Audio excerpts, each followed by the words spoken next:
Imagine this. You're trapped in the most hostile place on Earth. Your ship, your only link to civilization, has been crushed by ice.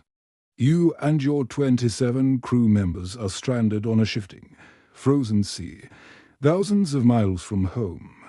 This isn't a movie plot. It's the true story of Sir Ernest Shackleton and his ship, the Endurance.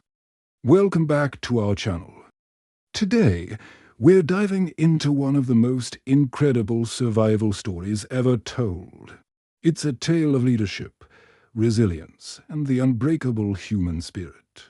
So grab a warm drink, because things are about to get chilly. Our story begins in 1914. While the world was on the brink of World War I, Ernest Shackleton was focused on a different kind of conquest, the last great prize of Antarctic exploration. He planned to lead the first ever land crossing of the entire Antarctic continent. His ship, especially designed three-masted barquentine, was aptly named the Endurance. It was one of the strongest wooden ships ever built, designed to withstand the brutal pressures of polar ice. Shackleton carefully handpicked his crew of 27 men, not just for their skills but for their character. He knew that in the extreme isolation of Antarctica, a positive attitude was just as crucial as a strong back. He even famously posted an ad that read, "Men wanted for hazardous journey. Small wages, bitter cold, long months of complete darkness, constant danger. Safe return doubtful. Honor and recognition in case of success." And believe it or not, thousands applied. In August 1914, the Endurance set sail from England. After a stop in South Georgia, a remote whaling station on the edge of the Antarctic, they plunged south into the pack ice of the Weddell Sea.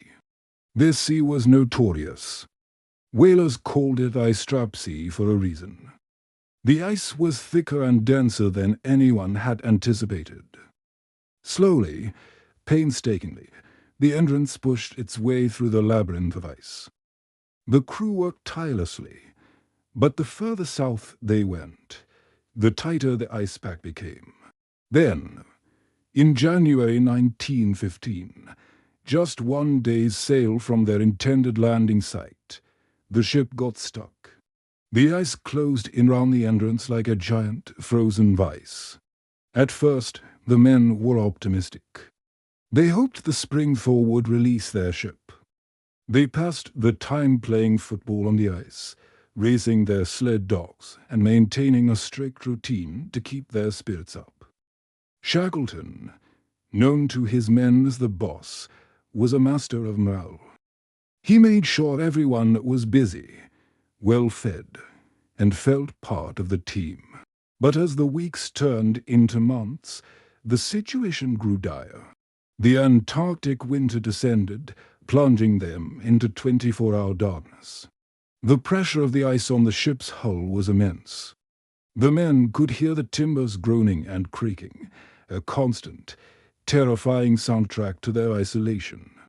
Then, the inevitable happened. In October 1915, the pressure became too much. The ice began to crush the Endurance. With a sound like the breaking of bones, the ship's sturdy frame buckled. Shackleton gave the order to abandon ship. The crew salvaged what they could: 3 small lifeboats, sledges, food, and essential supplies. They watched as their home, their last link to the outside world, was slowly swallowed by the ice.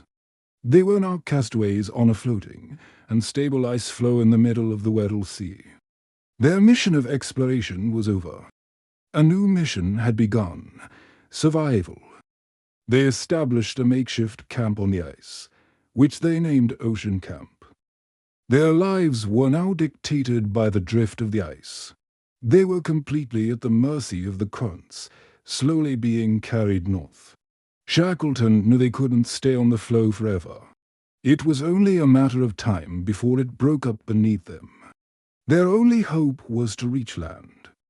After months of drifting, the ice floe finally disintegrated in April 1916.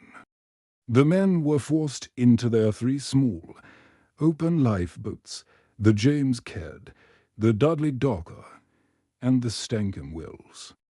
For 5 terrifying days, they navigated through treacherous, icy waters, battling freezing temperatures, giant waves, and killer whales.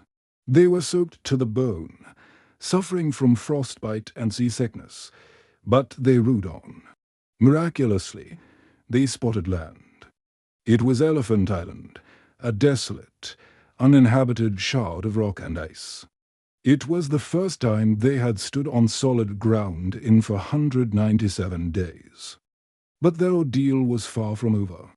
Elephant Island was remote, far from any shipping lanes. No one would ever find them there by chance. Rescue was not coming to them. They had to go get it. This is where the story enters the realm of the truly legendary. Shackleton decided to take one of the lifeboats, the 22-foot James Caird, and sail across the most dangerous stretch of ocean on the planet to seek help. He would aim for the whaling stations on South Georgia, 800 miles away. It was a desperate, almost suicidal gamble. Shackleton chose 5 of his strongest men to accompany him. The ship's carpenter, Harry McNish, reinforced the small boat, adding a makeshift canvas deck to protect them from the towering waves. On April 24, 1916, they set off, leaving the other 22 men behind on Elephant Island under the command of Frank Wild. Their parting words were simple: "Look for us in a month." The journey of the James Caird is an epic in itself. For 17 days, the 6 men battled hurricane-force winds and monstrous waves, some over 60 feet high. They were constantly wet and freezing. They had to chip ice off the boat to prevent it from capsizing. Their navigating tools were basic, and their sextant readings were often just glimpses of the sun through storm clouds. A single miscalculation would mean being lost forever in the vast southern ocean. Against all odds, they made it. They spotted the rocky coast of South Georgia. But their trial wasn't over.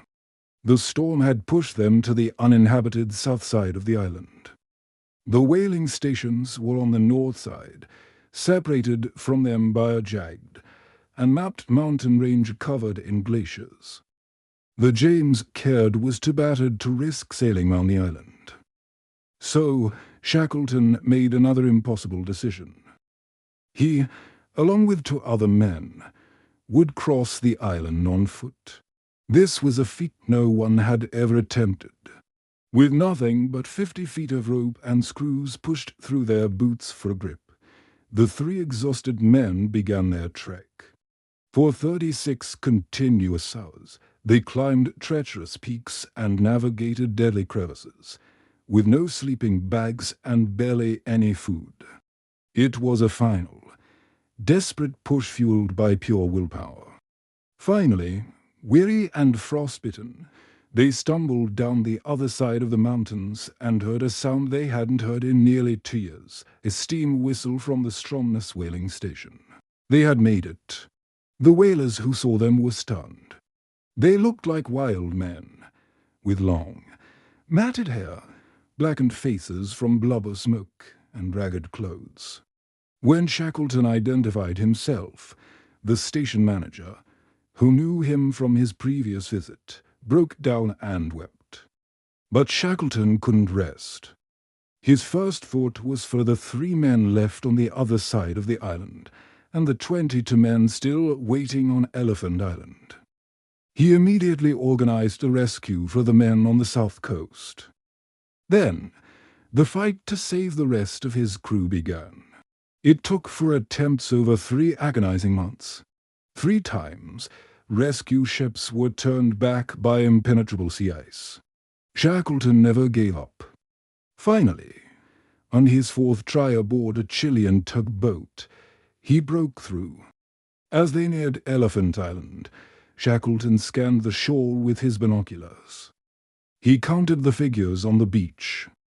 They were all there. Not a single man had been lost. After 2 years of unimaginable hardship, every single member of the Endurance expedition had survived.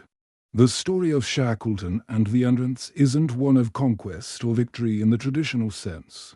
They never crossed Antarctica. But it's a profound story of a different kind of triumph, the triumph of leadership, courage, and human endurance against impossible odds. Shackleton's unwavering optimism and his absolute commitment to his men turned a catastrophic failure into one of history's greatest survival tales. Thank you so much for joining me on this incredible journey today. What part of this story inspires you the most?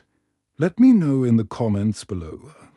And if you enjoyed this video, don't forget to hit that like button and subscribe for more amazing stories from history. See you next time.